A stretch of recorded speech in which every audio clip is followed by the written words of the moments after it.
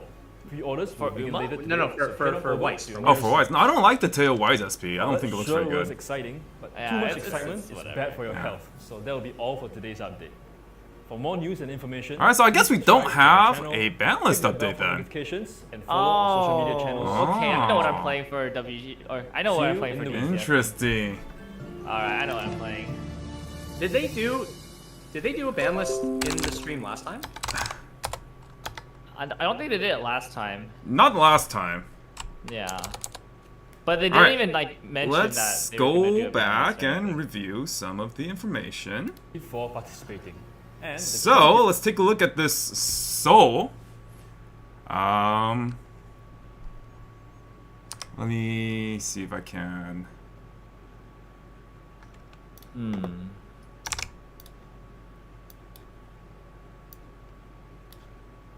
Let's see.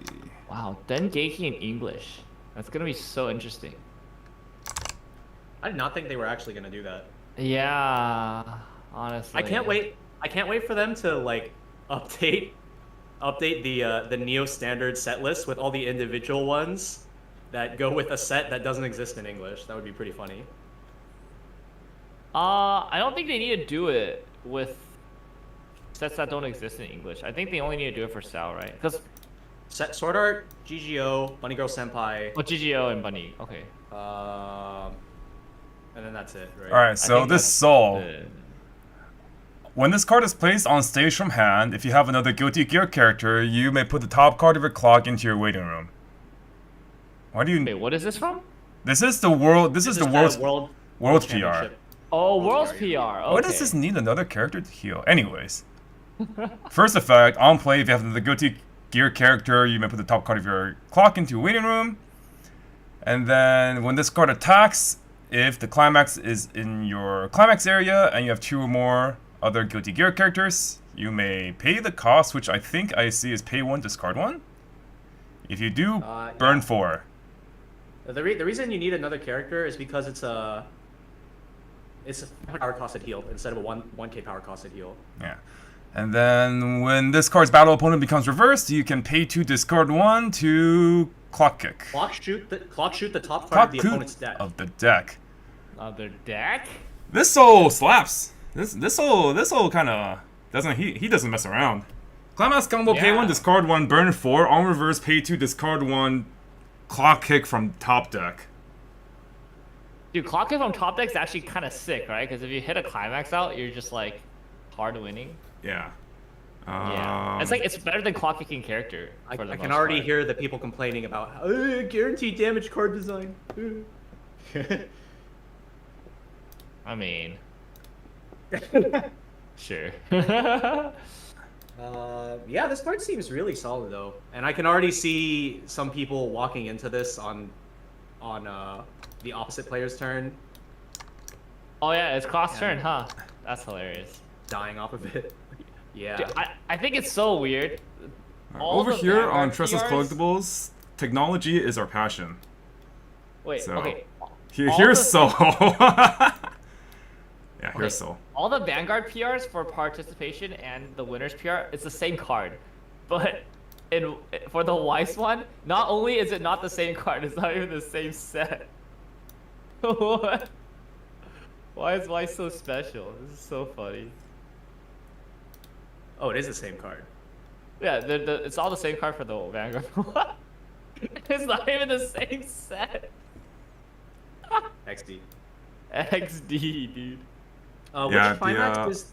Yeah, unfortunately, the image quality that I have is just not very high. But I'm pretty sure it is pay 1, pretty discard sure 1. If It is. No, it is. yeah, I can. on attack, pay 1, discard 1 if you have 2 or more others to burn 4. And then when this card's battle opponent is reversed, and this is another effect that isn't tied to the climax combo. So just like any time, you can pay 2, discard 1 to top deck clock shoot. The Azurlane climax is the Belfast climax. And then we'll skip ahead a bit. It's Belfast. Okay. It's Belfast, yeah. And then, yeah, it is the Choice Mate Squad Service with the nice BCS World Finals Champion stamp. They actually moved the text box on the climax effect, which is really nice. So it's not blocking any of the girls' faces nor their assets. It's blocking nothing of importance. Wait, you're right. They did move the text Yeah, box. so That's kind of sick. that does look really nice. And there's only going to be one of them, so for anyone that wants it, might put this in their max ready Belfast deck, you're gonna have a one odd card out. It's kind of unfortunate. Oh, that's interesting. Yeah. You know what would be really sick? If someone won this year's Worlds using the HoloLive World Champion PR, because that actually is kind of like a meta card right now. I mean, it is playable, right? Yeah. That's true. Oh my god, they knew. They knew. They knew. When last year we were like, why would they put this on this event? It's like so trash and like doesn't even have everyone. Like, no, they knew. They knew. Crazy. All right, so those are the World's PRs, and then we have the Wise announcements, which for the most part I think were pretty. Like they gave us the clues, right, and most of the community figured out. I think we didn't catch on to like the Michael trial deck until pretty late, just because I think everyone was caught up on like one like red herring of like Uma Musume. Yeah, Denki Gimunko, you know, the math checks out. 51 different series. Bochi the Rock with, you know, the band, Tekkesoku band. Cable tie. Mm-hmm. That one was like the biggest giveaway for sure. That was so free. Yeah, Italian, and then first English original, right? So yeah, Bane Dream Countdown Collection is a premium booster, and we knew that because it already exists in Japanese, but Ruby premium booster as well. The Countdown Collection is all reprints, but they have really nice new art, so for anyone that wants to play Bane Dream, but, you know, weren't around for the 2017 to 2020 era, it'll be your chance to get basically all the staples from all the old stuff, too. Like, they reprint Toilet, they reprint Yukina, I mean, they reprint almost everything that you might need, which a lot of it is not even, like, anniversary traded, so... Nothing is anniversary traded in this entire set.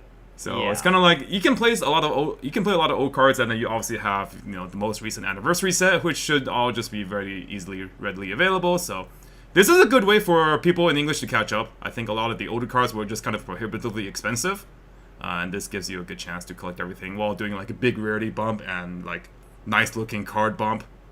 Oh, I'm so ready for the art. Oh, yeah, man, like we all like so Bane Dream, good. Bane Dream set 1 based off of the anime. A lot of those cards just look kind of it's anime screenshots, so yeah.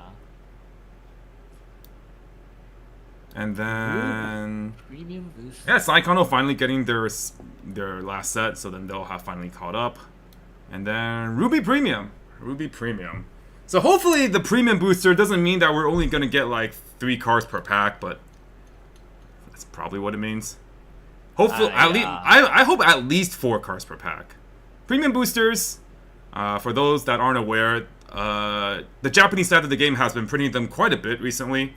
A lot of them have been in celebration of like the 15th anniversary of Wise, for like Shakugan no Shana and King of Fighters, and then upcoming there's going to be a Macross Premium booster.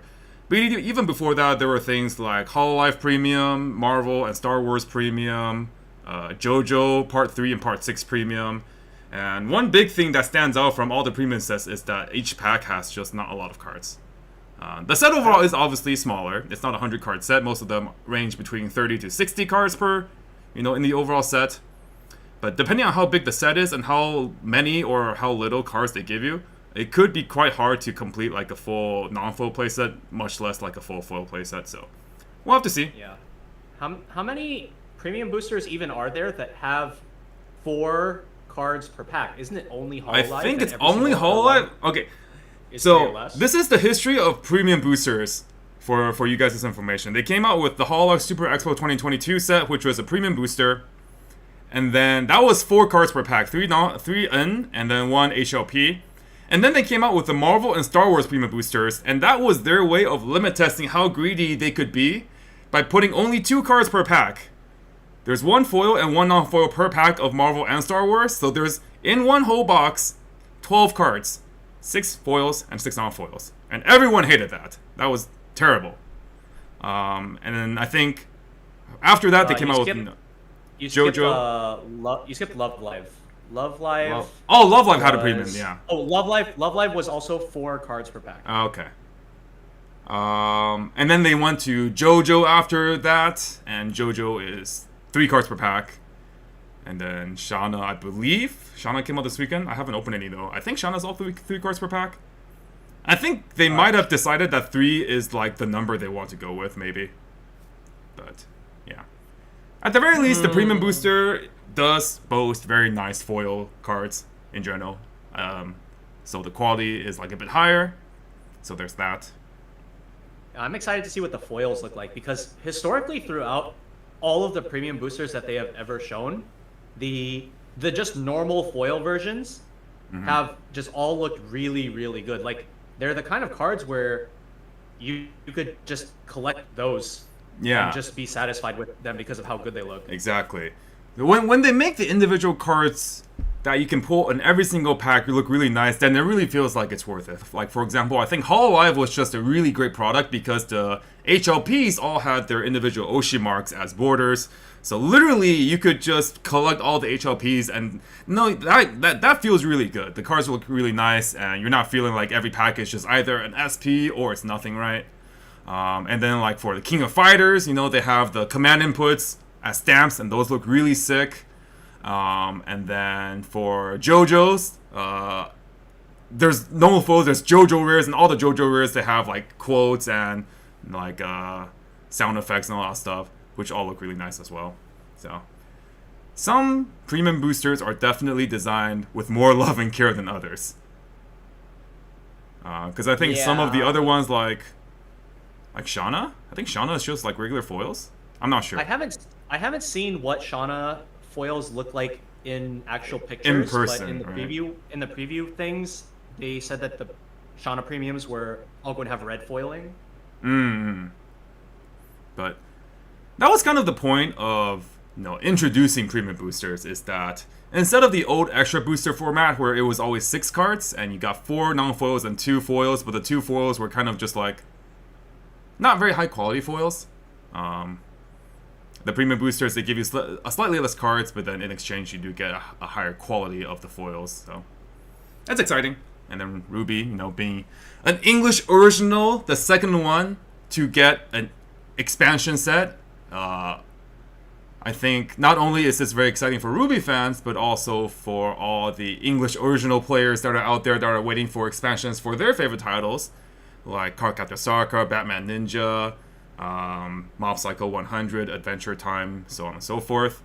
I know I was pretty coping for Mob Psycho for sure with 100 to 0. I was like, oh, there's 1, 0, and 0, so maybe that'll be Mob Psycho 100. But you never know, the fact that they are willing to revisit these old English originals. Hopefully, we can kind of show them how much we do appreciate these. And we can make the English format of the game kind of more unique as time goes on. I think the question that I have for Ruby, since it's a premium booster, is I wonder if this eats into our 2 to 3, or I guess if this eats into however many English originals we get, because it has, for the longest time, it's been, well, at the start it was just 1 a year, right? But then recently we it was 2 a year. It's always been 2 a year. Yeah. Have we ever gone to 3 a year yet? No, right? I don't think so. Right. So last year, at the end of last year was 7 Deadly Sins, and then before that was, what was it? It was Attack on Titan, AOT 3, right? Yeah. And year before that was Ruby, and right. So I think Ruby was 2020, or sorry, 2021. Ruby was 2021. Yeah, and then AOT and SDS were both 2022. Yeah, the big thing is that SDS Set 2 did count for the 2 originals per year, I think. For, the first time they did release an English original. Right. So, if this does count as their 2 per year, which, like, no one says that it's, like, a rule that they have to follow, We never know. I would hope that if they're releasing a premium booster, that they give us actually like 2 full boosters of English originals. Like that would be really cool. Yeah, because while I think it is really exciting to be able to ramp up and upgrade our old English original decks, at the same time, these new exclusive titles to the English game is part of the reason why so many people can potentially get into our wonderful game. So they really want to make more, especially more Western titles, right? Because like if they're going by one JP title and one Western title, and then the Western title for that year is just a Ruby expansion, that potentially can limit a lot of people that may come into the game with another just new Western title, like SpongeBob or something. Oh my gosh, SpongeBob. Yeah. So like I hope that we have maybe 3 next year, including Ruby Yeah. Premium Booster, and that would be really nice. But we'll just have to see Like- how they do it, you know? Yeah. At the very least, it does feel like they took this year, 2023, as an opportunity to catch up on a lot of the backlog that they wanted to release. During the period of February to August, between Kaguya 2 and Hololive 2, they came out with a set every 2 weeks, which was basically just them rushing through a ton of things. And then, you know, for the rest of the year going into next March, we see that, you know, it's basically one release a month now.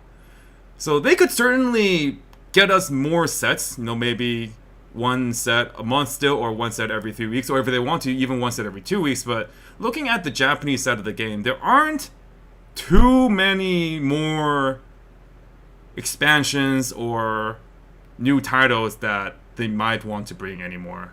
So it might be more opportunities for them to fit more English original sets into the schedule, I think. Which would be really nice. Yeah. I think the Dengeki announcement is actually really crazy. I was not expecting that one at all. Me neither. So like that. So that's like a set that came from Japan that I don't think anybody was really expecting to come over. Which is kind of nice. It's good to have those surprises. But yeah, I think looking ahead in JP, I think the only one that is like probably could come over easily is like Alice Gear. But I don't think Alice Gear is that popular Right. stateside, so that would be like a kind of like an IP, their personal IP gamble. Yeah. And then Oshinoko, but Yeah. Oshinoko, I think, will just come like the second half of the year. I think Oshinoko will come. Yeah. Just There's like no there's way it's just- not gonna come. It's just also like this. What else is gonna come? Like, Exactly. really- Exactly. Yeah. What else is coming? So, I feel like at some point, Bushiroad will probably get around to trying to acquire licensing on the JoJo premium boosters with like all the name changes and things. It'll just be at like a significant delay, just like how it was with like Golden Wind. yeah, I think so too. I think so too. I think And if then- they could make part 5 happen, they'll make part 3 and part 6 happen as well. Yeah, we can look forward to that. And then of course, like way down the line, I expect like 2 announcements will probably get free rent for English. Mm-hmm. Yeah, What that just I'm seems like an easy port. what I'm waiting for now that they have the Ruby expansion carrot in front of my face, I want to see Ice Queendom for sure. I want to see Ice Kingdom and JP. That would be interesting if they released Ice Queendom in JP. It's just Yeah, going to just be as like by itself. Card Captor Sakura, where they have the same title in 2 different languages, but they're just different cards. They're just not kneel with each other. Like Ice mean, Queendom is gonna have its own set of traits that aren't Revenant, and then you're just like, why? That would be so funny. It's like how JP Sakura is like magic, and then English Sakura is Tomoeda, and like even for fun you can't mix them.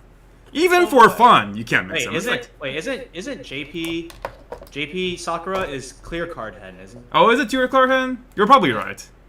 I mean, No, yeah, you're it's right. like- You're right. Not everyone I in think that it's show magic is magic. Yeah. Yeah. Clear card hand, and then English is Tomoeda. So it's just like it's not. It's like so. It's like so troll. It's like you can't even. I can't even play like my Mono Carol deck. Oh wait, you know what's coming for sure? The Monogatari. Oh sorry, not Monogatari. Albuda. That was a Monogatari. my brain is trolling me. Albuda. Yeah. Albuda's Yeah. coming, sure. JP recently did announce that there is going to be a Bunny Girl Set 3. So for sure will eventually get that down the line, but you know, JP doesn't even have a release date for that yet, I think, so it'll be a while. But, Just chat is flaming Sam right now. I'm sorry. Both yeah, and then also Cinderella Girls 2 and Love Live Volume 2 and XD. Kantai 5. Kantai 4? Sorry. Yeah, Kantai 4. Kantai 5th Fleet, which is the Yeah. 4th set. Yeah, no, Kantai is old news. Kantai is like, they're old ships now. It's all about Azure Lane. For better or worse. Mm-hmm. But yeah, I guess the last thing I wanted to touch on is, what do you guys think about? Well, I don't know if they're going to have a ban list announcement just separately down the line, but what do you guys think about the rest of the year in terms of the format? Now that we don't have assuming that there's no ban list, right? So Okay, I think there's Azure I Lane think the coming ban- out, Ari Fureta, and then Guilty Gear, and then there's Worlds. I would not be surprised for the ban list to come out independently of the stream within the next few weeks. I don't know if there's going to be anything on it. I do expect to have stuff come off of it, but Yes. I definitely think that given their history of not putting, or like if I remember correctly, their history of like never having their ban list be on the EN streams, I would just expect it to pop up on Twitter randomly within the next few weeks, and then it's like, okay, that's what we're rolling with. With some kind of bait, or like not bait, but like a preview with like the black. Yeah. cards. With like the like just black boxes, and it's like, what's it's like, gonna come guess. off the list? What's gonna Guess. come on the list? Yeah.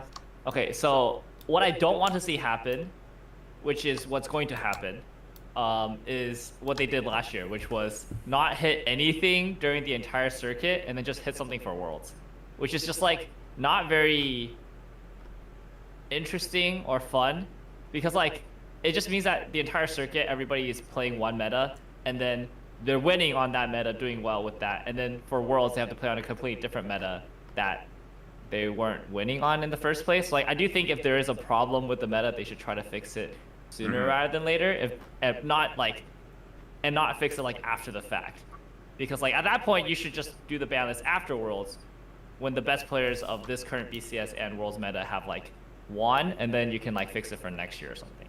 But knowing them doing it last year, I expect to see it happen this year. So yeah. So here on the screen we have the current restriction list. I guess technically they did have a pretty recent list, which was to ban Ayame, and that was August 4th. So there certainly is a world in which we just don't have a list for the rest of the year. They might look at the current format and think that, you know, we'll let this play out. We'll see how things develop. We'll give people time to adapt to, you know, things like Slime winning all the time. Maybe they'll just let it ride out, which would be perfectly fine as well, I think. But like you guys were saying, I think some can definitely come off the list. In particular, I don't think Quince needs to be on the list anymore.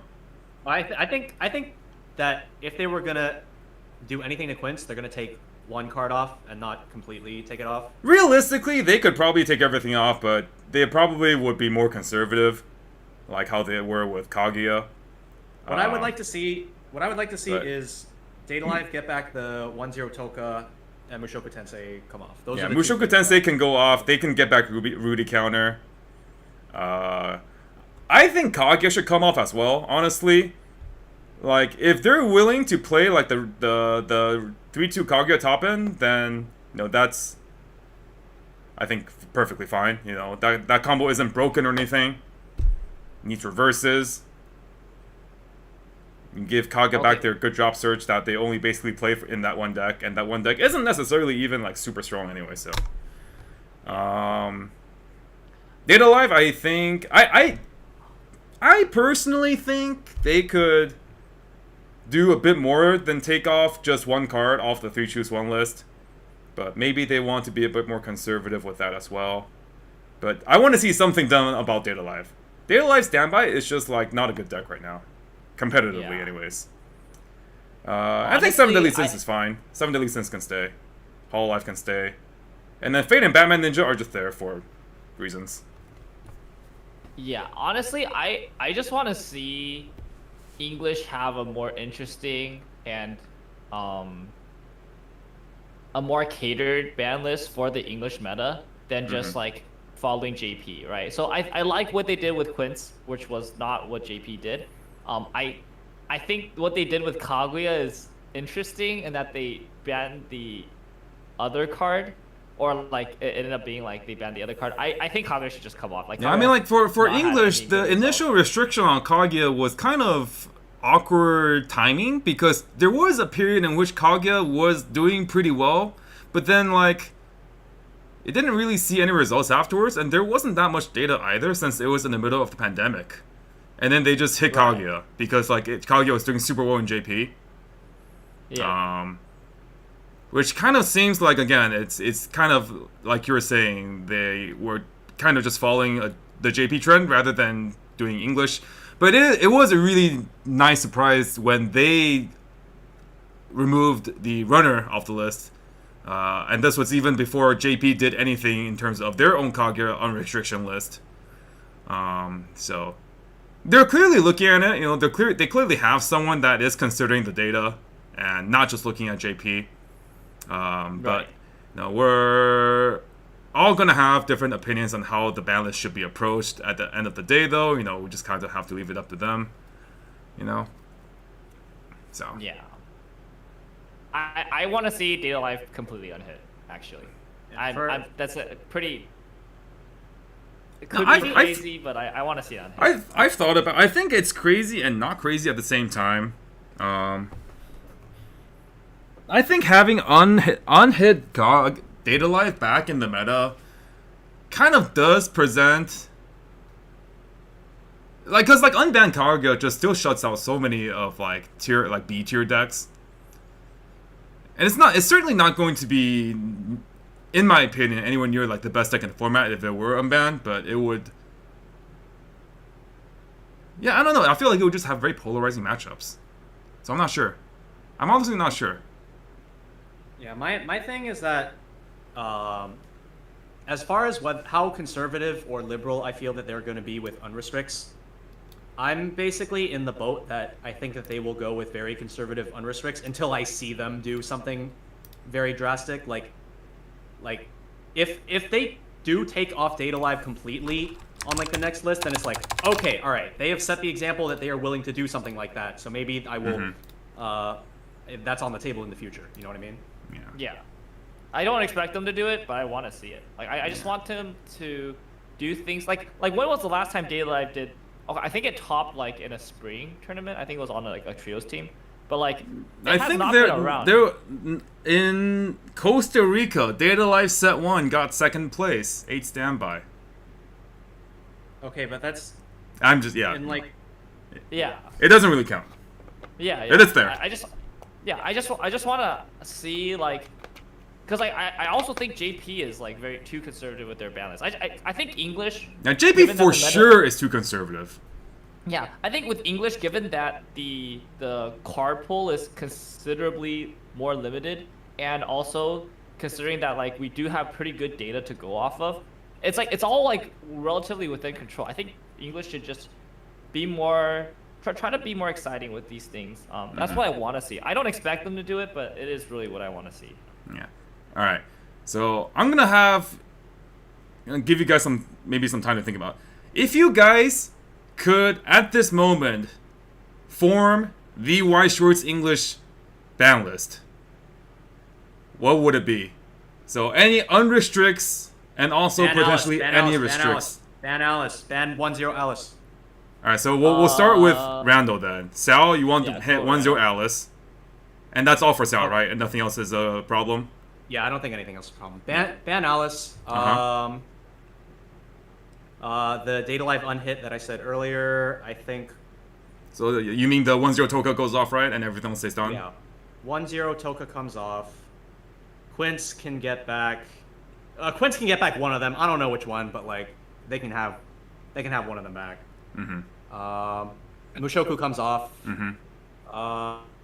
Girl R isn't actually performing as well as a lot of people thought it would. So I feel like if they were going to do a ban list soon, I don't think it would actually be on it. It would probably be like a watch list thing, where it's like if it does end up doing very well in the back half of the season, then it's something that No, you might. I'm asking what you personally would like to see. What? Yeah, probably all those. I don't think Gura needs to get hit right now.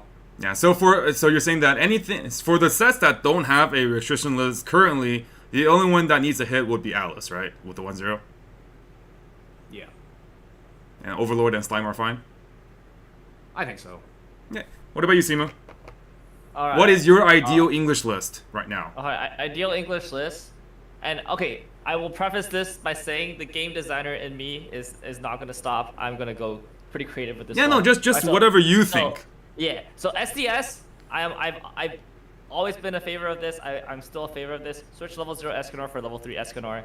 Oh Makes yeah, it and Oh yeah, for level sure, three- for level 3 sure. Escanor, level 3 For sure. Gil Thunder. That's just like a no-brainer. Yeah.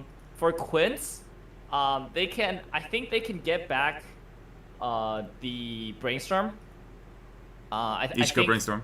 Yeah, I think the other two cards are a little too polarizing. I think giving them consistency is not a big issue. They already have so many good new consistency cards. I don't think Ichigo Brainstorm makes that deck any more crazy than it is right now. I think Kaguya should come completely off. I think Mushoku should come completely off. I want to see Day Life just come completely off. If it's a mistake, you can just reban it the next set. Even if it is a mistake, I just think like the current power level of the game, I don't see the 2/2 Toka with the. I don't think the entire setup is nearly as crazy as it was back then, like compared to now, right? Because I played a similar build at Worlds with the SDS deck. Like a lot of other decks can do something similar, and then I do think with all the level 2 options currently in the game right now that are like really strong, I actually don't think Day Alive just runs away with their level 2 game as they did before. Speaking of level 2 games, I think Sword Art definitely needs to get hit. My ban list for Sword Art has always been 1-0 Alice to 1 copy. That is a bit of like a spicy hit, but it's basically you can never get double, and in order to try to like get them out at level 1, you would have to do like really creative lines of like replaying them and re-salvaging them. That would it would just require one more stock and having Sortiliana, so it's not actually as complicated. You just play over the 1-0 Alice and the Sortiliana, the Alice back. Right. But which is extra resources, and also you miss out on a global 500. So like your end board is like worse, and it requires extra sector to get to it. Also, if you lose that 1 copy, then it's like you have to like spend extra resources also guaranteeing that 1 copy. It just makes your early game, which was already very fragile for that deck, to a point where I think like it will cause players to play the early game considerably differently than they play it now. Because I think the way they play it now is like the early game is actually not really a big problem. I do think that will make Sal pilots more creative. I just want to see creativity when it comes to game decision. I do think like having the Alice come out at level 1 isn't the biggest issue. I just think the consistency of that deck is the issue, and I want to see that get hit. But I do like seeing it kind of come out at 1. I think that's part of like the power fantasy of that deck. I do think maybe hitting something else alongside the 1-0 Alice to 1 might be good, but I just want to see that card hit in some way, right? And then I do think Slime should get hit. I think that deck is just way too consistent. My hit would be Muron combo and Shizu combo, choose 2 of 1. I think Muron combo isn't a problem. I think the consistency at which that deck is able to transition into Muron combo from a strong early game is what makes that deck a little bit too overbearing. Like the fact that they can play basically any kind of level 0 suite that they want, which they're playing like a ton of hate for other level 0 games right now, into like a very comfy like Shizu turn, which gets them all their Muron pieces into their Muron turn. It's just like it's like so aggressive, and like there's almost like no weakness in that transition. Plus it's like 8 gate, so like they just get to like salvage they have climaxes for days, right? I just want to see them off of that really easy level 1 combo. I want to see them be more creative at that part of the game and potentially open up a weakness for them. I think the end game is like fine where it is right Yeah, now. like I'm gonna be real. I feel like if that hit like what you say, like you want to have players be more creative, but I feel like if that were to happen, everyone just moves on Randall, to let me talk about my thoughts about slime when I do my list, and then we can talk about Randall, Simu's opinion on it. Because I'll have my opinion on that particular hitman list when I talk about slime as well. All right, go for it, dude. But before that, anything else you have for your list? Oh, that's Is that it. it? Yeah, I think Hololife's fine. I think Western players are really good at playing around Hololive. I just feel like they've been very intelligent about it, so I just like where that is right now. Hololive was like the set that everyone was targeting, right? And turns out like it's pretty easy to target. So. Right, and that's one of the things about English is so interesting competitively, is that since it's such a smaller card pool, everybody can expect a certain type of meta. You can play around that way more than you can in JP, and as a result, you have a lot more intelligent counters, intelligent like game plan. So I think the ban list doesn't need to be as conservative. Okay, so for me, I think I want to start with the sets that don't have restrictions yet, and then I'll talk about what I would like to see unrestricted after that. So I wanted, for Sal, I'm of the same boat as Randall. I just want to see 1-0 Alice banned. I don't think having a bunch of 2-1 climax combos that +6 for you is just a very fun or healthy deck. I just rather see it completely gone. And people can still use the Alice combo at level 2. And they can play like Zekken Choice, you know, and still have a level 3 with the Zekken Gold Bar for any whatever climax combos they want to run there. But just sitting at level 1 just turns off so many tier 2 decks that like, oh, I can't play this on reverse deck because they're playing Alice, or I can't play this other wall strategy that I have to spend a lot more resources for because they are playing Alice, you know. So when you think about deck building and then you have to account for Alice, it just automatically shuts down like half the decks in the game. So I don't think that's very fun. So I want to see Alice just get banned, the 1-0, and that's it for Sword Art. For Mushoku, I want to see a 3-choose-1. I would like to see a 3-choose-1. The 3-choose-1 would be the Milim stock swap, the 2-1 Muron, and then the 2-1 Shuna support. Wait, you mean Tensura? You said Mushoku. I got really confused. Sorry. I was like, please choose one for Mushoku. That other isekai show. Slime. I'd like to see 3-choose-1 for the Milim stock swap, 2-1 Muron combo, and 2-1 Shuna. The reason for this is if they want to keep playing Shuna, or if they want to keep playing Muron, they lose access to their global 2K hexproof board. They also lose access to the, level 0 stock swap that they get from having so many extra stock resources. And then going back to your point, Simu, about maybe like a 2-choose-1 of like the 2 climax combos, I think if they did that, people would just play 4 o'clock encores. People were already playing 4 o'clock encores as their base level 1 game, and then they were playing like an empty door or like another level 3 combo. So I personally don't think that would really do that much for Slime. I think it would be. Oh, sorry. Go ahead. What? Sorry, go on. I think those decks are like infinitely more manageable though. Like I don't think that's unhealthy at all. Like that's fine. Well, I think the deck is still really consistent. I think it's if consistent, you're worried but it's about like definitely not consistency. No, I just don't want it to be as powerful at level 1 as it is right now. It's like way too good at every level. Nah. If all they're doing at level 1 is playing 3 clock encores and no climax, I'm freaking. Oh, they could still play climax. They could definitely they still can play climax. as a minus. That's a -1. That's fine. But they're gonna like plus a billion from like their Murons, right? And then like if they need to accelerate to 2, they can still clock encore and stuff. Yeah, but if they clock encore, then they have to play over mirror. It's like a lot weaker. Well, like I think I guess in my perspective, they have no mill if they do that. In my perspective, one of the most egregious things about Slime is just its level 2 board and the fact that it has stock swap anytime that you want. So you can't even lock them out of level 3 and be like, okay, I'm not gonna hit you to level 3 because I'm not ready yet. They're just gonna stock swap you, and then you just do, and then you just lose. Yeah. And then like 12-5 hexproof is just such an obnoxious number, and the fact that they will always have counters to back it up, and Slime has so many different counters that they can access. It's just like it kind of just really restricts your options into basically just, I'm just gonna slam face. That's all I can do.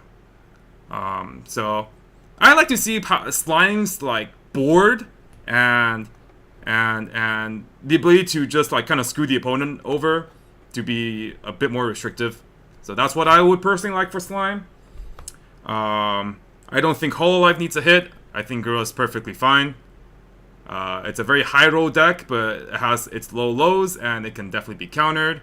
The 8 standby deck doesn't really do anything when Overlord's in the meta. and other like board breakers are in the meta. I think Overlord's fine. Okay, like the concept of like the 3/2 Irons package thing, it's pretty unhealthy, but the deck overall is very manageable. So like it kind of depends on where you lie on like the design perspective. But me looking at it just from like how good is it actually perspective, I think Overlord's fine. I think that's all the major sets that we have that are unbanned. For the restriction list, I want Kaguya off. I want Mushoku Tensei off. These are all things we can agree on. Seven Deadly Sins, obviously the Escanor to 3/2. It doesn't really make sense that you can't play the Little Gil Thunder in non-Escanor decks. Quince is the interesting one. I would really like to see more of the Nino deck get unrestricted. I think some people were already like off the event, and like set 3 does have like more other options in terms of like next. So like people, honestly, a lot of people like even just prefer the -1 soul counter instead because like it's searchable, you know. So I don't think that's also a stacks board, which is yeah. I don't think that's that big of a deal. So they can have the event back. I also think they can have the Ichika back. So I think they can just have everything back. Honestly, the Nino deck is like fine.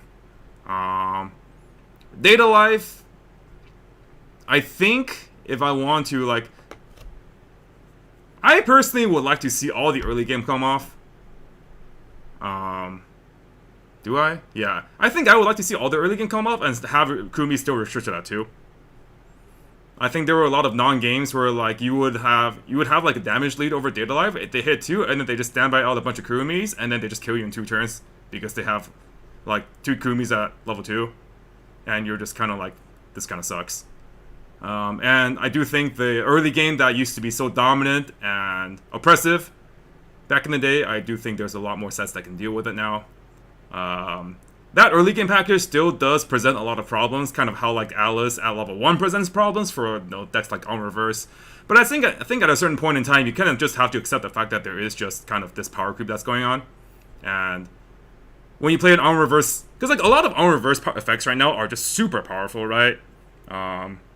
That's kind of like the trade-off for playing an On Reverse Climax Combo level 1. So if you play Data Live and you use this deck, that's kind of like the anti-meta. If the meta is full of On Reverse effects, and maybe that can be your like meta breaker. But it's not like this level 1 game is going to be better than every other level 1 game like Data Live was when it first came out. So I think unrestricting the early game is probably fine. And then yeah, that's what I think.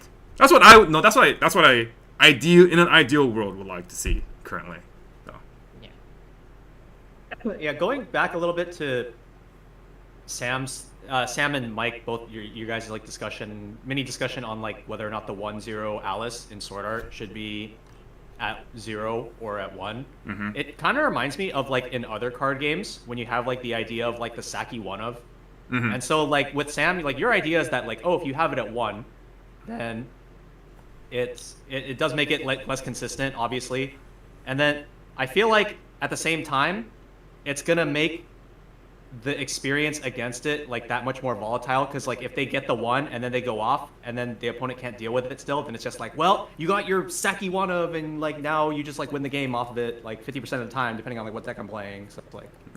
I like obviously that's not something that they take into account, but that's just something that I feel would be like probably popular sentiment amongst the player base. The gameplay experience, I feel, if Alice was limited to 1, would be like, it would actually probably feel a lot worse in certain scenarios where like if you're playing Alice, and then once your Alice just like gets hit to clock or something, and you just kind of lose. Or, like, if you're your opponent, and then, like, you see that they just, like, they had their 1/0 Alice, or you see that, you know, you tri-field it, and you hit their 1/0 Alice, you know, to clock or something. That just kind of feels like I didn't win because I outskilled them. I won because they're playing a deck that requires a 1-off. So...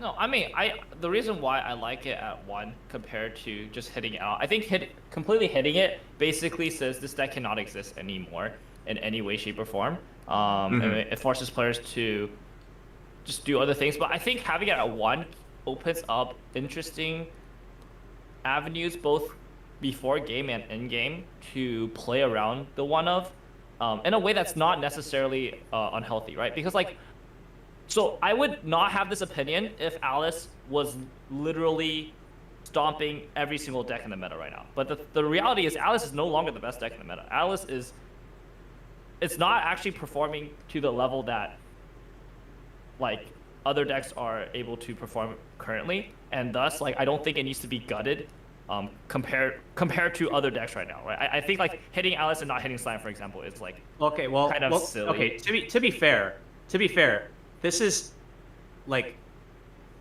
okay. Let's say if I were to have Alice at 1, right? Okay, so like let's say this. If they ban Alice, then as Mike has said previously, you could build a deck that's like level 1 game Mother's Right. Rosario into level 2 Alice into level 3 Mother's Rosario also, right? Right. All right, so what if you hit it to 1 and then I build that deck and then I just have 1 Alice, and then if I draw the Alice and things fall into place, I auto win. Like basically like you get full don't, setup. but and then, the like- reality is you don't auto win, especially in a deck that isn't built to win off of getting Alice's out early, right? Because you're playing a level 1 bar combo, you're playing a lot of these other cards that are for like a side game plan. Just hitting the 1-up doesn't mean your deck suddenly turns online. Your deck is completely different from the deck that auto won when you had your 1-0 Alice's and your 2-1 Alice board, right? Because that deck played a very specific way from 0 to 1. It played a bunch of level 0 cards that milled, that set up your deck, and you basically use 0 stock early game so that you could use all your stock at level 1. That kind of deck can't exist with Alice 1-0 being at 1 copy because it's not consistent. So players would either need to figure out ways to make it more consistent, which I am interested in seeing what that looks like, or players have it as a plan B. And if it's a plan B, it's definitely not going to be nearly as strong as or impressive as it is when it was plan A. I think that a deck that was playing bar choice that somehow magically hit the 1-of is not going to be the impressive deck that it is currently, right? Because all the other cards surrounding that engine is not going to be as good. They're probably not going to have as good of a deck state. They're probably not going to have as good targets to salvage, and and then like the following turns, the cards that they draw off the top, they could just be drawing like dead cards, like 1-0 combo without gold bar, or they trigger a bunch of gold bars and now like they can't like go combo again. It's just like not like I think overall I want to see what that deck looks like. I want to see what players do with that kind of limitation. That is interesting to me, right? Do you think that there can be a kind of middle ground, or would it mean anything if Alice was restricted to like 2 instead of 1? I think 2 becomes problematic because then they can do exactly what they do right now. Because like right now you're saying that Alice isn't the best deck in the game and like it's not winning a bunch of tournaments. It's at 4, right? But then if we still kind of want to hinder its consistency a bit, would 2 do anything special, or do you think that that kind of is less than a slap on the wrist? Well, the thing is, I don't want to hinder its consistency. I want the deck to look different. If you hit it to 2, Well, I hitting think it the to deck 1 would definitely make it look definitely make it less consistent for sure. I think the deck would look very different if it got hit to 1, because I think players would have to come up with some more interesting things to do with just the last board space. Like, do you just play a race from there? Or Which do you, would mean that it's less consistent, right? Because right now the deck with 4 Alice is entirely geared to be as consistent as possible using 4 Alice. But then it's geared to be as consistent but then as possible. if you only have 1 Alice, then you have to account for the fact that you only have 1 Alice as well. So you have to run other cards that have to account for that on top of the cards you already have to run to control deck size and mill and hand fix and all that stuff, right? Right. So I think, so for example, as an example of what a deck with 1 Alice, so I think if you hit it to 2, the deck does not look any different than it does right now. You just replace those 2 Alices with 2 more consistency pieces that help you get to 2 Alices, and then the deck looks exactly the same because you can end on the exact same end board. I think with 1 Alice, the deck could be very interesting in that maybe it does not try to do triple Alice on first deck. Maybe it tries to do it on second deck, with the 1-0 Alice piece being like a way to get it get it more consistently in a like not in first deck rotation, but like maybe later down the line. Or maybe you try not to do it at in a situation like you don't try to do it on turn 3 or 4, right? Like maybe you try to do it on turn, like if you're still level 1 in first deck, the turn after like you do some kind of level 1 turn Like I just think it means that they just have to play different cards than they are playing right now. Like I think maybe in that deck you take out the event, for example, right? Because I don't think like going through your deck super fast is like a great idea. Maybe you take out the event, maybe you add some other pieces, and then like I just think that's because the final end board is not going to look the same as it does right now. Ultimately, I get your reasoning. I guess I don't completely buy the whole like second deck rotation Alice thing. That just seems very counterintuitive to me because like you do need your deck to be in a certain configuration to even start Alice. And then there's also like you can't really hinge on like second deck. Like if you get hit to level 2, then you can start playing Alices, but then you need the Alices to be in deck, so it's like you can't really have it both ways. So I know what you're talking about.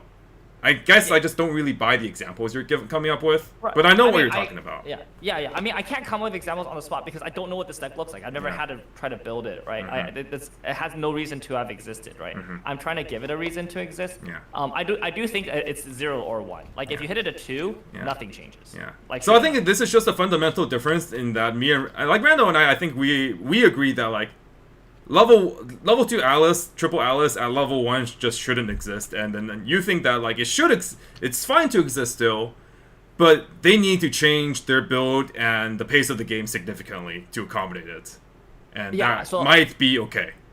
Yeah, so I think I agree that like the current Alex experience is just very unhealthy, but I think maybe a healthy Alex experience with Alice's coming out at level 1 can still exist. Maybe for example, if they needed an extra turn, right? Like if they couldn't consistently get it on turn 3 going first or turn 2 going second sometimes, like maybe if it was like turn 4 going first or like turn 4 going second, I think that could be healthy, right? Would putting it to 1 actually change the turn order of when it goes off? Yeah, because like fundamentally speaking, even if everything lies in place, you still need 1 extra stock. I mean, you could just... I mean, in theory, you could just trigger a choice, or do a Lifa, or just settle for 1 less brainstorm. Yeah. I mean, this is certainly very theoretical what we're talking about here. I don't think anyone has built a 1 Alice deck, you know, because it doesn't exist in JP, right? And in English isn't banned, but and again, like if Alice was the best deck in the room, I would say just ban it all, right? But I think because Alice is not the best deck in the room, I think it would be interesting to see what hitting it to 1 would do for like I'm a very like hit it, see what happens, and if it's still problematic, then in the next list just like I think that's fair. Changes, right? I think that's fair enough. If it was the best deck in the room, I would the design concept of it. Well, the thing is that like we're not just hitting Sal, right? Like, cause if we're also hitting Slime, which we all kind of like, by the results, is the best deck in the game. If we're hitting Slime and then we're also hitting Sal, you know, if we hit Slime and not Sal, then Sal may be the best in the game. Who knows, you know? So. But we're not. I don't think any of our hits like gut Slime. I think the deck is perfectly fine. Like even post hit, like we're definitely like just making sure it's not egregious. But like as long as they can still get Muron off, I think Muron combo even without any of the back row is still like very good. So yeah, for sure. So like I think the deck just still exists in like completely playable facility. I don't think it. Yeah, I don't think. I don't think either of our lists would destroy Muron at all. Far from it. Right. Yeah. Like it would probably still be one of the best decks in the game for sure. Does Slime have other global like forms of global like power? I mean, they can run like other. I mean, not ones that give hexproof, but right. But like other. I mean, hexproof is not the reason why that deck is. Well, it's sort of it's half the reason. That it beats Sal? Okay, not Sal. No, sorry. Right. Yeah. I'm saying Sal specific. I mean, the fact that it does both, right? It gives everyone power and it gives hexproof. So like hexproof is the reason why it's curb stomping like very weird niche. It's like another one of those like B tier deck stompers. Well, it's like for example, like if you have hexproof and you unban Mushoku, then Mushoku doesn't do anything against Slime. Right, exactly. But like I'm saying specifically for like the Sal Slime matchup, the hexproof is not important. It's just the power. Well, I mean, they have money counter. Like you can't money them. I guess. Sure. That does come up. But we can. The power is very relevant, and then the hexproof Yeah. is just like Right. it's. Why is it there? You know, like why Yes, does that exist? No, I agree. So that's what I'm saying. Like, as long as they have other options to get power, I think, like Muron is still going to be fine against Sal. Right? Muron will So be I don't- fine no matter what. Like slime is Right. such a versatile set. So Right. So yeah. Yeah, So I I'm also okay think- with. Oh, sorry. Go ahead. Real quick, like, still on the topic of Sal, like you said, like, when you referred to putting Alice to 0 as gutting the deck, like, when you actually look at what they did to it in JP, that's not even the whole of what Oh. they did, because they also limited Sortiliana and Lifa. Yeah. So I would want to see. So I think I don't know if I said it when I said the list, but I said I want to see the 1-0 to 1 and then maybe something else. So like I do think that if you hit the 1-0 to 0, you don't need to do anything the else. JP is also kind of weird though because JP has light novel, and I suspect that the reason they hit Sortiliana is to hit the Yuki deck. Yeah, hit the Yuki. I think it was. So like hitting Sortilia in English doesn't do anything. Right.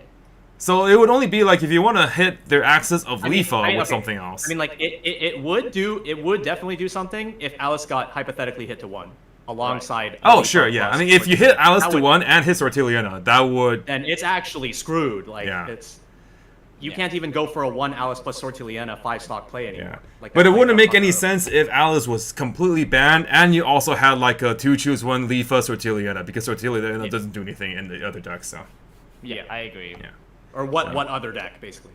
It's basically just like Yuki into whatever, right? If you want to play the Alice Choice combo, you can still and just go into Mother Scenario. Otherwise, you just bar into, I don't know, whatever other climax combo you want. And for what it's worth, I don't disagree with the 1-0 Alice being completely banned. I think it's like I think Sal's fine. I think playing the Alices at level 2 is perfectly fine. Like that deck is completely competent. I think they have other really interesting combos that they could play. So yeah, just for the record, I'm not against that. I'm just kind of cheeky when it comes to design. Like Yeah. I want to see exciting. I can definitely accept, your thing of like, I am okay with not hitting it outright. I want to see what players can come up with what they have to work with. And if it's still a problem, then we can go on from there. I think that's fine. Yeah. Yeah. So, like, it kind of feels like at the end of all this, it was like my list was like realist, Mike's was idealist, and then Sam's is just like chaos theory. Sam is just like, I want to see what happens. I just want to. Yeah. I mean, that's the fun. That's the fun of it. What fun is there when like you can't be a little creative? Right? But all in all, I think with Bushiroad's track record, I don't think a lot of what we want is going to come true. So we can only Anyways. hope that the most sensical ones happen, Like, Mushoku is not relevant.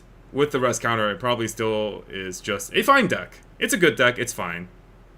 But, Maybe Quinn still needs a restriction list, who knows? Nino literally is doing nothing right now. I don't think getting more consistency will help it do anything, but that's just me. But in general, I would like to see more things come off than go on the list, so I would rather see everything here come off except 7 Deadly Sins over them hitting like Slime and Overlord and Sword Art, I guess. Yeah, I guess. If I had to choose one of them. I mean, obviously that's not how the Yeah. way it works. That's not how the way Right. the world works, but kind of just like my thoughts. Yeah, I agree. I don't think English has. Okay. I think in recent times, I don't think English has had particularly unhealthy metas. Like, sure, there's definitely been like a best deck in the room at any given point, but like that hasn't staled the game to a very unplayable point. Like, it's still better than JP in that regard. I think the JP longest- right now is actually like, well, I don't play JP that much, but just looking at the sets that are out, I think JP is actually like pretty fun. Yeah, I don't know if you saw the list of the like sets that won the solos and trios in Tokyo from this last weekend, but there were like a bajillion different sets. Okay, I think JP is kind of unbearable at my NorCal locals because like 5 people own pad and it's Okay, well that's a NorCal locals problem, I think. yeah. But Like if you actually, and then what's funny is that if you actually look at like the the XOs and X1s for Japan, there were no pads in XOs Yeah, at all. I across do all the not blocks. understand. I do not Dude, understand. I have a video JP of just me- like JP just really hates good finishers, and that's probably why they like Gura. I don't know. I mean, I mean, it's not even that there weren't a lot of pads. Like, if you look at the X1s for Tokyo, there were like 12 pads. It was like tied for like the most occupying deck of X1 slots. Well, there something is like certainly one thing about pad that is, its early game can be pretty jank. It can be, and there are ways It's- to play around it, right? Like they have their, go-to memory searcher that you can just deny with a bomb. Okay, but the Rico is freaking nuts though. Yeah, I mean they have some Rico insane is cards for sure. Crazy. Like you And, can. like- I think padlists have been pretty. Like they've been getting away with being pretty greedy. You can play that deck very low to the ground, early game, and like very consistently, and you're still fine. Yeah. So. And like I'm not trying to defend pad or anything. Yeah. Like I hate that deck. Like I mean, like have a video of me I died dying from like 1-5. 2-0 in like the last hobby shop trios to pad. Just like I'm just dead. I can't do I have a anything. video of me dying from 1-5 to Yeah. double nay that didn't even mill 6 triggers. So Yeah. like Yeah. I think JP is not in a fun place. If there's Okay, I bad think players around, so. I think they should have. I think when they did the last big ban list with like Sao getting hit, Overlord getting hit, something else getting hit, all the major problems getting hit except Pad because it was still relatively new, right? At that point, I was like, okay, once they hit Pad, JP is like so good, and for the most part, I think that's still true. You still have like your really good decks like Pad, and like right now Chainsaw Man is like super good. And you have a lot of really nice decks as well that aren't necessarily always the best, but they can definitely perform. But yeah, Pat sucks. Yeah. Yeah. But yeah, anything else I think that you guys wanted to mention? I think that was like the two major things for this stream that we wanted to cover: the new releases, obviously, and then the any potential hits, which there were none, and any implications for that for the future.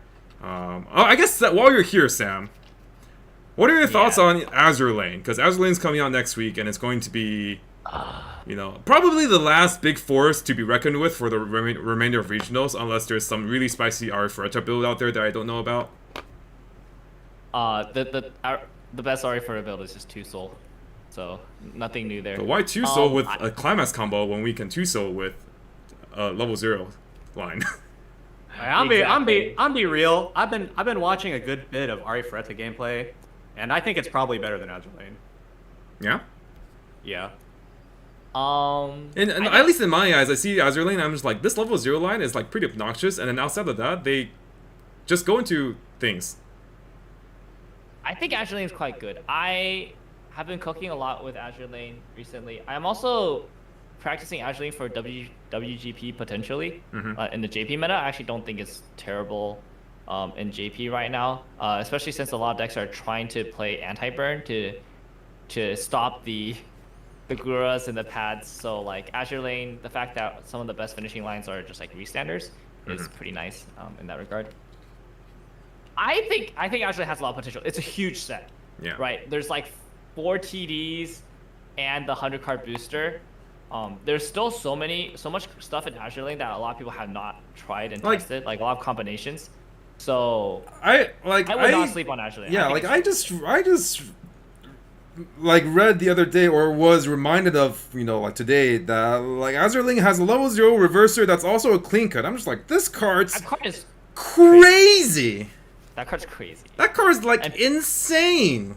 And people don't play it for some reason. People just Well, don't I mean, play it. everyone's on the whole level 0 line, right? So it's like you wouldn't. I mean, play you it. have root. Like there's still root in the decks. I mean, like that. I don't know. I do think that I think Azure Lane, just like Hololive when Hololive first came out, and people thought it was like a not very good deck.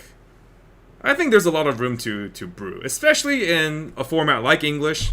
Which, unlike Japanese, there's a bunch of different things that you kind of just have to play a deck that's just individually, independently solid.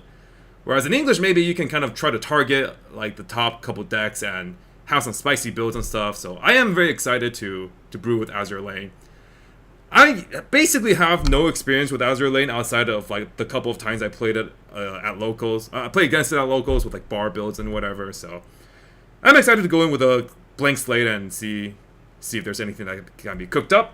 Maybe explore for our December regionals, but Yeah, I do think the one thing to note for Azure Lane is that it does not have a stock swap or really any good decompression tool. They have like a half Fumio, but it's kind of mid. So I do think that limits your options on the top end in terms of what's viable. They have a lot of finishers. Most, if not all of them, are very bad into compression. So you kind of have to play a finisher that can deal with compression. There's one. So I feel like most decks top end wise are kind of restricted around that. But I think early game from 0 to 2, the world's your oyster. There's just so many interesting combinations that people have not tried. I would love to see people test that stuff. Yeah, we'll see. We'll see. Very excited to have such a big set like Azure Lane go into English players' hands and have them cook. Let 'em go. So yeah, Azure Lane's coming out next week, and then we'll have Artie Ferretta, and then we'll have Goatee Gear Strive. Man, Randall, what builds did you say were on your radar for Artie Ferretta in terms of like the videos you watched?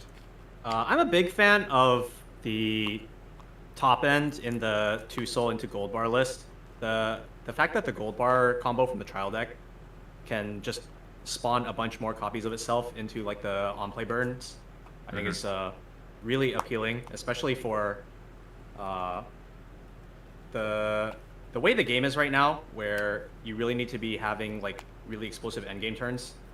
And then the fact that the +2 soul combo, like, I have this like rule, quote unquote, where like if I want a +2 soul combo that's on cancel to be good, it needs to generate like X amount of advantage back or more. Otherwise, I think it's bad. And I think that this combo generates enough advantage where like you can have one of them cancel and it generates your entire turn's worth of advantage back, and the other 2 can just hit.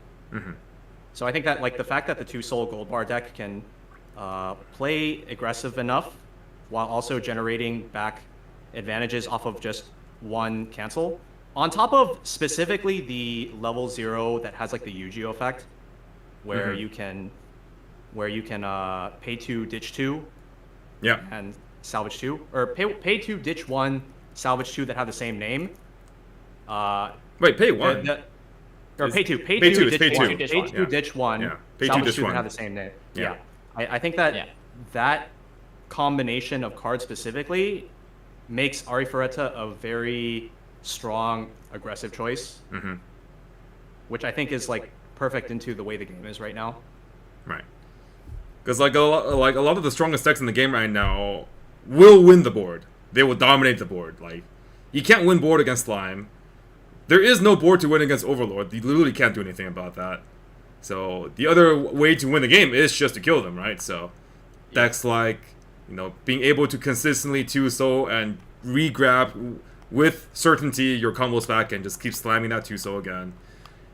Certainly has the place, Maybe even some old sets too. Like, these are the upcoming sets, but maybe if we look at what is strong in the current meta right now, and we kind of cater it and just change up some of the old sets. Maybe some old sets have some capabilities of doing a very similar strategy. Maybe old sets have like that particular strategy coupled with some utility that maybe Azure Lane or Artie Ferretta doesn't have. Or maybe, for example, Simo was mentioning, Azure Lane is really solid level 0 to 2, but then its finishing game is quite a bit weaker because it doesn't have good decompression tools, doesn't have a stock swap. Is there a deck out there that has a lot of consistent soul output and while still having decompression tools like stock swap? So yeah, maybe that can offer you people a different view, different perspective. So maybe like Kaguya is another set that has a level 0 stock swap. 7 Deadly Sins is the set that can basically just spit out damage. One of the most consistent Soul Rush decks in the game is 7 Deadly Sins. That set has stock swap Fumio. That set does have stock swap, half Fumio. Just don't play. Literally wants to tri-lane as soon as possible. Just just play eight stock soul, no finisher. All of his and triggers you're have only all of his triggers have soul. You know. have soul. Your only end game is stock soul Fumio every single game. That's it. Yeah. Seven Deadly Sins is also a set I'm considering. I think Elizabeth Hendrickson is like the nuts. It's not the nuts. It's super strong. That the gameplay video's out, right? Already? Yeah, it's out. Yeah. It's just like it's, you know, it buys into a lot of the concepts of, you know, the Arifureta and Azur Lane. You know, we just want to hit them, and we want a consistent way to consistently hit them, which means that we need to have a way to get our resources back. And like, what's better than literally a climax combo brainstorm tap self salvage brainstorm that also just gets back advantage on stock soul, right? So English, I think, is really fun. I really like the English format precisely because you can target things and there are just less things to worry about. So I always like bringing for English. It's a fun time. I agree. It's a good time. Right. I think that does about do it. We had a really nice long discussion about, you know, our thoughts on the ban list and the format and stuff, which you know, we don't really super go over in depth, and it's not the type of usual content on our channel. So hopefully this gave you guys a bit of our, you know, insights onto our mindsets in terms of like the competitive scene. But any last words from you guys, Rando, Simu?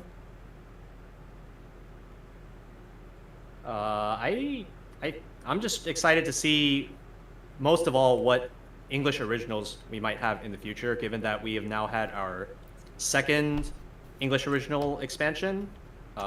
This is definitely just like setting the stage for a lot of really cool potential stuff that I think that they could be releasing in the future.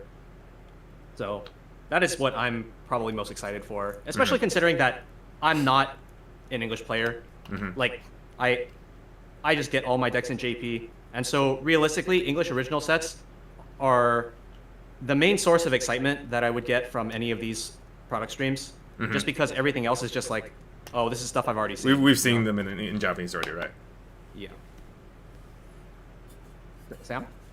Yeah, I think, yeah, in terms of sets coming out, pretty excited for a lot of the sets, even though we knew that they were going to come eventually. I'm really excited to see Saikano come over in its unbanned glory. I do think that, because like Saikano set 3 came out in JP after Saikano 2 had already gotten hit, so like we never really got to see what unbanned Saikano looks like. I want to see what that looks like. Here's the thing, right? I'm not a Saikano expert, but I would just put in a stock swap, a climax swapper, and then I'm just like, okay, we're done. I mean, wait, Saikano recently got back to full power, right? Did it? In JP, no, it's still, isn't it? Still Oh, banned? no, it still has a choose one of two, I think. Yeah, it's still has to choose one. Which is like so silly, but yeah. I just, so like, again, wouldn't you just play? see... Wouldn't you just play all the set 2 good cards, and then like, in terms of climax combos, if we're still playing that compression deck, we're either going with, you know, door bar or bar door, but like, even in JP, people are just playing door bar, or bar door, the set 2 combos. Except they couldn't use half the cards on the list that we can use. Right. So it's like, what do you? Yeah, it is. Yeah, like, I'm not an expert, you know. So. Right. I just want to see it. Right. That's it. Yeah. Like again, like the ban list has never been extensive. We've never had to like freaking jump through fiery hoops to like make a deck work. Right. I just want to see the decks exist in their unbanned states. You know, it's like observing them in the wild, like National Geographic or something. Anyways, really excited to see Saikano come over finally. And I excited to see Dengeki, because I've seen Mike play a lot of different decks from that set. Looks kind of fun. Oh, Dengeki's a lot of fun, for sure. Yeah, definitely looks like a lot of viable builds and a lot of interesting cards, and nothing like too like overbearing, but a lot of like really cool stuff. That's a really nice way to say that the set is very mid, but I agree. Well, but it's okay. It's mid, but it's exciting. Like the other day, somebody like did the Yukina combo against me, and I saw it for the first time, and I was like, "Whoa, this is cool!" Like you just ate a whole level, but now you have these 2-1 like 10k big bodies that require a full board of traded characters, and so I just played 1-0 Rio and wiped their traits, and Yeah, I do think that's cool. That's I cool, do think you know? people give Dengeki less credit than it deserves. But at the same time, I do think Dengeki is not a super great set. It's definitely not great, but it's fun. It has It's fun fun. effects. It's super it's fun. Interesting. I agree. Unlike the other set that's coming over, Bochi Yeah. the Rock, which is not fun and Oh also yeah. good. So, If we're comparing Dengeki to Bochi, I'm like, give me Dengeki all day. Like, if you had to put me in prison and you could only have either Bochi or Dengeki to brew with, I'm like, alright, put me in jail for a year with Dengeki. I'll come up with something spicy. And for Bochi, it's like, put me in jail for a week. I'm like, alright, I'm done. Yeah. There's nothing. There's nothing more. Dude, you don't need to give me a week for me to tell you which climax combos are cope in Bochi. Like, I don't need a week. I just need reveals. No. I need the first day to like build what I want to build, and the other 6 days to figure out which 3 climaxes I want to play, because that's like the extent of cope I have to go through to play that set. Yeah. So, happy to see the set come over for Bochi fans, but not happy about the set in general. We're gonna have Bochi too. It's fine. Yeah, it's fine. It's fine, right? Yeah, it's fine. Anyways, yeah. So I'm just excited to see the sets come over. I do think they'll have some minor implications on the metagame, and whatever after that, whatever's after that. So, yeah. Yeah. As far as me, I want to see Chainsaw Man and Spy Family come. I was, in particular, really excited about the Spy Family, but I was also operating under the assumption that Alice would be hit. Because, like, if Alice isn't hit, then Spy Family is just like not a deck. Which is, like, kind of unfortunate. True. But, like, Spy Family has one of the, like... I do admit... I played Spy Family when it came out, because I really like Spy Family, so I wanted to brew with it. The level 1 Fiona is just, like, so toxic. But it's so fun when you're playing it. But it's such a toxic combo, man. It's like... It's so rude. It's like a wall that they don't pay for. Like... And then it just, like, gives them more... It's like Data Live, where they just get to scry and, like, cancel, ideally, and rig their top card and stuff. It's crazy, man. The 1-0 that it changes to is such a problem, man. That combo is fine. You can have that combo. Dude, the freaking 1-0. Okay, the day that Sword Art gets hit, I become a Bang Dream main for English Kappa. And the 1-0 tie. The 1-0 tie everything. I am going to tie. I'm going to tie so many Fionas. You have no idea. Yeah. But I think both in terms of collecting and a playing perspective, the upcoming titles is very exciting. And obviously we have the big unknown Goatee Gear Strife. We saw one card today, Climax combo, pay 1, discard 1, burn 4, armor verse, pay 2, discard 1, cock shoot from deck. English originals have been getting better and better and better and better. I don't think an English original has gotten worse than the previous one, so if we're still going by that metric, it should be a pretty fun and exciting competitive set. I definitely think Avatar was a step down from... Avatar was not as good as... Okay, 70 cents. Okay, fair. Well, we don't know that. We don't know that. Sokka is kind of broke. Uh-huh. Sure. At the very least, I don't think it's a significant step down, I guess. And, like, if you're an Avatar, like, I don't think people can be upset about Avatar. I guess. It's the way I'll put it. Fair.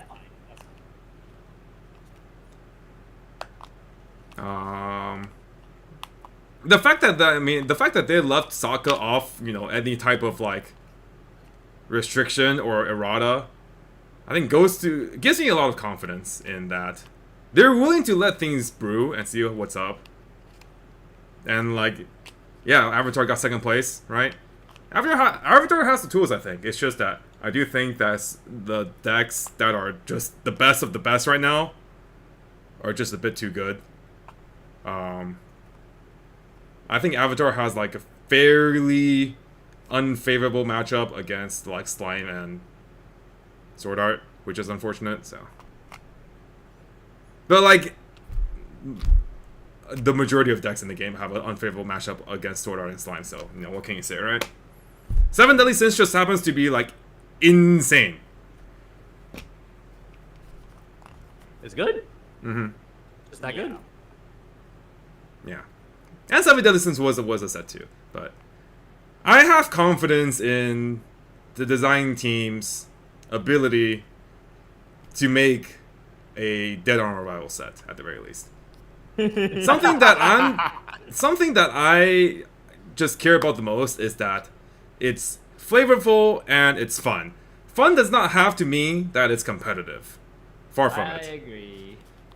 It doesn't have to be the best in the block, but if it can kind of stand its own and has a bunch of different fun builds, has a lot of flavor, that's more than enough for me. Like, I like Cardcaptor Sakura in English. Like, I had a lot of fun with that set. Is it good? No. I had fun, though. A lot of flavor, a lot of different builds you can try. So, yeah. But yeah, I think that's about it from us. Thanks for tuning in. Have a lot of exciting things up ahead. Next week is Azure Lane.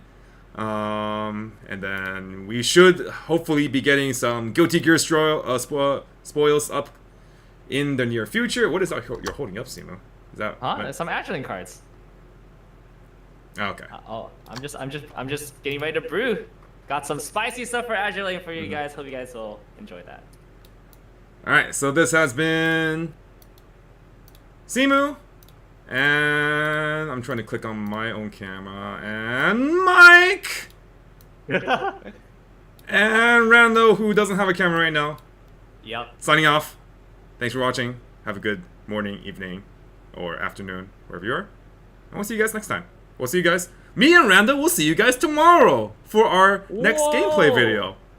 So, tomorrow, right? Tomorrow is definitely going to have a very Oh yeah, deck in it. it's definitely going to be a game of all time. So look forward to that. Cool. Bye guys.